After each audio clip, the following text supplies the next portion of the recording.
Most of the videos I make on this channel are meant to help you become a top 1% player. Just like me, I'm like a 5k PR player, I'm a top 1% player. But if I could go back in time, there's a couple of things I would change in my way of training that would have helped me not to reach the top 1%, but a top 0.1%. Instead of being better than 99% of players, you'll be better than 100% of players. That's the thing I want to teach you in this video. For example, if you want to have better aim than 99% of players, then all you need to do is just play Kovacs for like 1 hour a day and that's it. But if you want to have better aim than 100% of players, then you need to train on a level where you're trying to outcompete the players that are already playing pretty seriously. Like a lot of serious competitive players, they will aim train for 1 hour a day. But if you're trying to outcompete them, then all of a sudden you're playing Kovacs at like 6 a.m. in the morning. You're taking a nap somewhere around the afternoon or something to reset your brain and have your brain learn the muscle memory. And then have another Kovacs session somewhere in the evening, you know, like 2 hours a day of Kovacs, something like that. If you want to be a better fighter than 99% of players, all you need to do is just play tokens. If you play tokens a couple hours a day, you'll probably beat 99% of players in a short period of time. If you want to beat 100% of players, then you need to not just play tokens, but you need to play tokens against the best players, you know, like you need to find pro players or actual insane token players or whatever, and constantly play against them. So maybe that means that you have to play for more money, you know, because better players, they typically play for a bit more money.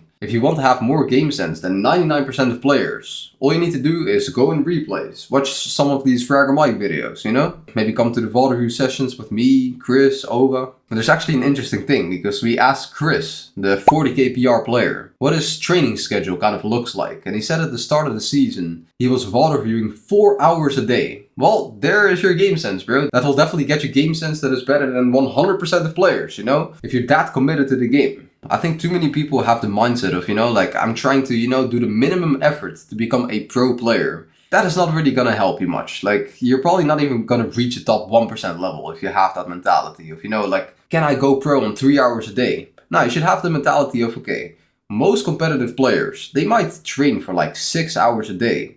So if I want to outcompete them, then I need to train for like 8 hours a day, for example. And, you know, like there's also an argument to be made for the quality of practice. Of course, that is very important.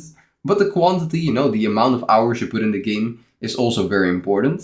I definitely believe a player that plays 1 hour of Kovacs will improve twice as much as a player that plays 30 minutes of Kovacs. It's kind of simple math, you know? You just have like twice as many repetitions, and repetition is the thing you need to become skilled. To be honest, if you want to become a pro player in this game, the best thing for you to do is just, you know, drop out of school basically. Like if you go to school for 8 hours a day, you spend all of your time and energy on that, and then you also have homework, you know, it's extremely difficult. I'm not saying it's the best decision for you, like staying in school is probably a better decision. But if you want to optimize for becoming the best player that you possibly can, then, you know, like dropping out of school is technically the best option for you. If that is not a possibility, then of course trying to manage how you balance school and Fortnite competitive at the same time is definitely a challenge that you need to overcome. Like it's one of the things that you actually have to do, that you have to log in for. Another big thing is your sleep and your exercise routines, like how many workouts you do per week. Like those are very important things. Like if you're sleeping at the wrong times and you're sleeping way too little, having too little energy, feeling tired, you're not going to have as much discipline, not as much willpower, you're not going to do the things you need to do. So yeah, having a good sleep schedule is like one of the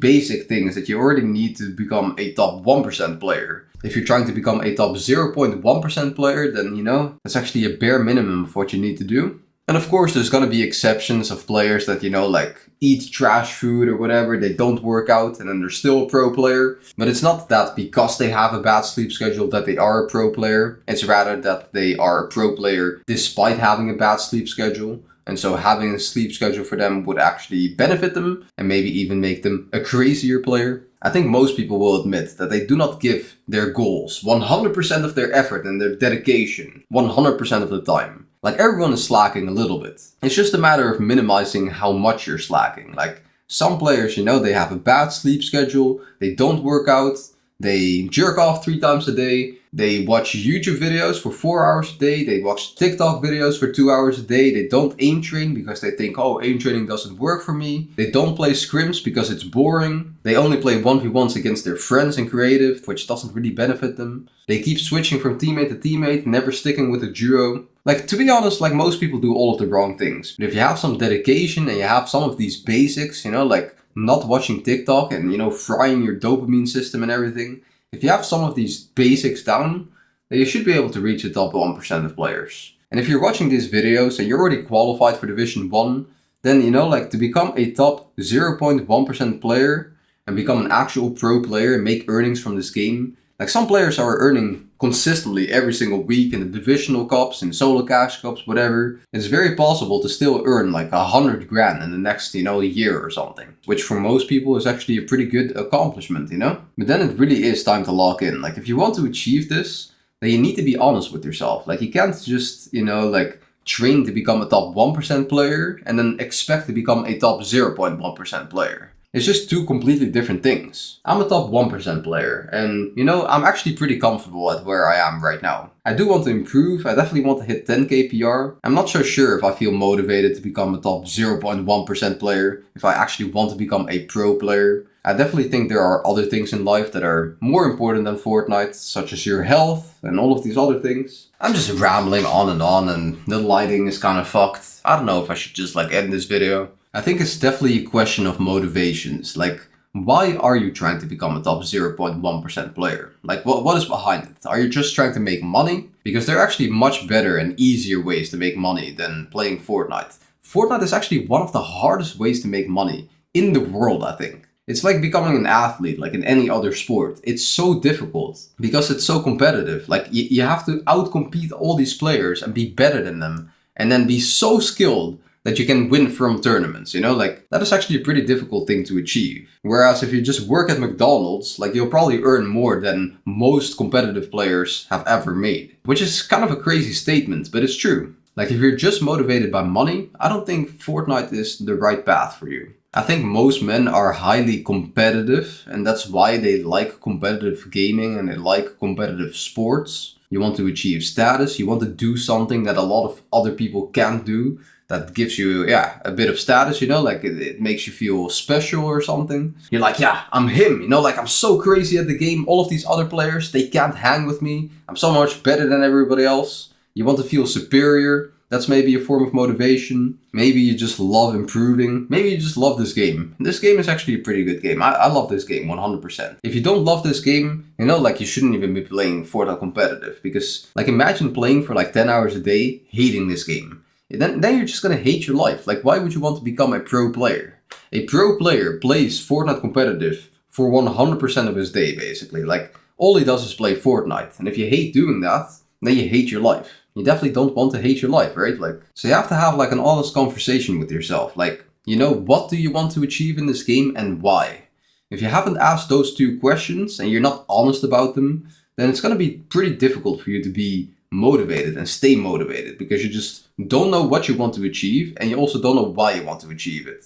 Then you're basically aimless. And if you don't really feel a sense of direction, you feel a bit aimless, you're gonna be so demotivated. Like that's actually very depressing. Every man needs a mission. And if you don't know what your mission is, you gotta find it. Now some of you are already gonna be watching this and you're gonna think, you know, like my mission is just to qualify for Division 1. Or maybe qualifying for Division 1 finals. So you already know what your goal is, and you're actually motivated to do it, right? Like if you have a clear goal, you might not know the exact reason behind it, but most of the time, if you actually feel like a bit of motivation, you don't really need to dig deep and think, you know, like, why do I need to achieve it? You know, if you feel motivated, if you want to achieve something, go achieve it, you know? Life is kind of like a video game where you have all of these little mini games and all of these quests, you know, like you have a quest of qualifying for Division 1. And you're just like, yeah, I want to go on this quest and I want to achieve the goal. And then if you qualify for Division 1, you'll move on to the next quest. And that's basically life. There's definitely nothing wrong with that.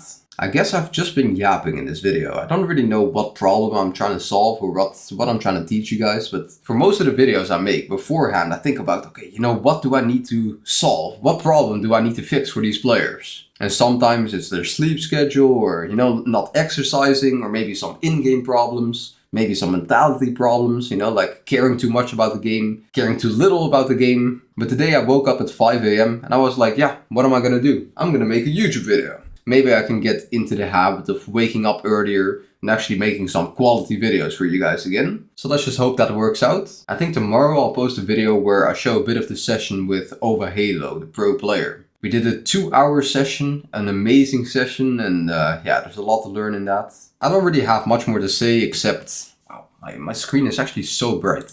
Except keep grinding, boys, keep grinding, and I'll catch you in the next one. Peace.